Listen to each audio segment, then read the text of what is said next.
Hello दोस्तों, मैं समीर अपने YouTube चैनल में एक बार फिर से आपका स्वागत करने आया हूँ। बहुत सारे लोगों का कमेंट्स आ रहा है कि मुझ में केवाईसी में दिक्कत हो रहा है, और एक व्यक्ति का कमेंट्स आया है कि मेरे पास ऑर्डर शीट और एफटीओ बना हुआ है, पर हमको अभी तक प्रथम किस्त की राशि का भुगतान नहीं हुआ है।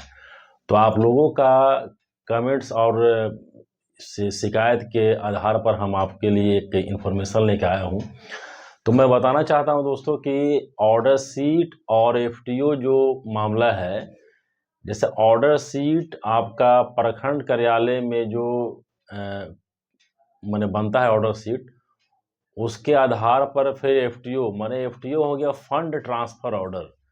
अब पैसा जाता है ऑनलाइन के माध्यम से। तो इधर क्या सरकार द्वारा एक नियम लागू किया है कि आपका जो खाता है जिस पे प्रथम किस्त की राशि जानी है, वो अकाउंट में आपका एनपीसीआई और केवाईसी जिसको बोलते हैं, ये सारा डाटा उस आपके अकाउंट में अपलोड होना चाहिए। एनपीसीआई अगर खाता आपका वेरीफाई है तो फिर एफडीओ के माध्यम से पैसा जाने में कहीं कोई दिक्कत नहीं है, क्योंकि एफडीओ एक बार प्रखंड कार्यालय में डीएसी डोंगल से साइन होता है दोस्तों, और डीएसी साइन होने के बाद फिर वो पेमेंट मोड में चला जाता है। ये सीधे डिपार्टमेंट के द्वारा किया जाता है।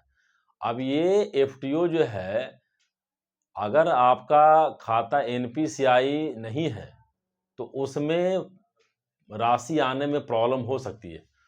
तो इसलिए मैं आप लोगों को यही बताना चाहूँगा कि ऑर्डर शीट बन गया, उसके बाद एफटीओ बन गया, तो ये आपका पेमेंट मोड में हो जाता है, और ये आपका अकाउंट संबंधी बैंक का द्वारा का जो मामला है।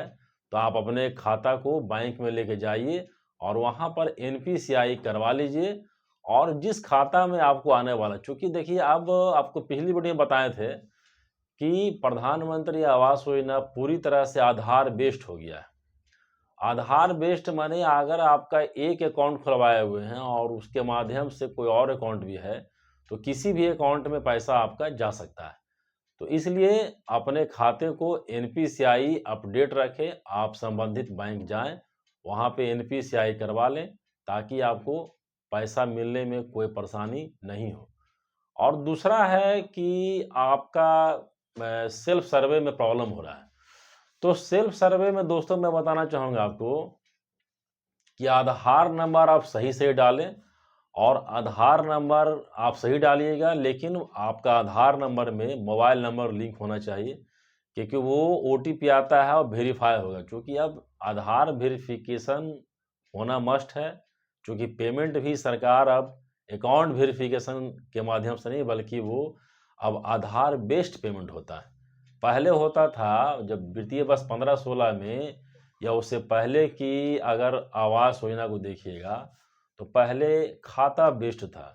अब वित्तीय वर्ष में सरकार द्वारा मॉडिफिकेशन कर दिया गया और ये पूरी तरह से आधार बेस्ड हो गया है। माने अगर एक व्यक्ति का कई अकाउंट है तो किसी भी खाता में पैसा आपका जा सकता है। ठीक है, तो पहला है कि आप एनपीसीआई क्लियर करवा लें, और कुछ राशि होना चाहिए अकाउंट में, पैसा जमा भी कर लीजिए, निकासी भी कर लीजिए, जिससे कि आपका पासबुक अप टू डेट रहे, एनपीसीआई वेरीफाई हो जाए। तो आपको एफटीओ के माध्यम से जो डिपार्टमेंटल के होता है, उसके माध्यम से आपको राशि मिलने में कहीं कोई दिक्कत नहीं होगी। और आपका पहला किस्त, दूसरा किस्त और तीसरा किस्त, ये तमाम किस्त आपको आपके खाता में बहुत जल्द ही भुगतान हो जाएगी दोस्तों। तो सेल्फ सर्वे का जो मामला है, सेल्फ सर्वे में आप अपना एक-एक डिटेल सही से डालिएगा, जिसमें भी आपको कहीं कोई दिक्कत नहीं होगी। और नए साल 2025 में सेल्फ सर्वे का काम बहुत जल्द स्टार्ट होने वाला है दोस्तों। तो आप लोग इसके लिए भी तैयार रहें, और आप लोग ये बहुत लंबे समय से सब लोगों का इंतज़ार था, तो लीजिए आपका इंतज़ार की घड़ी ख़त्म हो गई। अब 2024 ख़त्म होने वाली है और नए साल में आपका ये सेल्फ सर्वे काम स्टार्ट हो सकता है, और सर्वे के माध्यम से आप आवास का लाभ ले सकते हैं दोस्तों। आज के लिए इतना ही दोस्तों, मिलते हैं अगली वीडियो में। तो तब तक मेरे चैनल को लाइक करें, सब्सक्राइब करें, शेयर करें और बेल आइकन को दबा दें, ताकि अगली वीडियो आपको तुरंत आपको मिल सके और आप मेरी जानकारी का लाभ उठा सकें।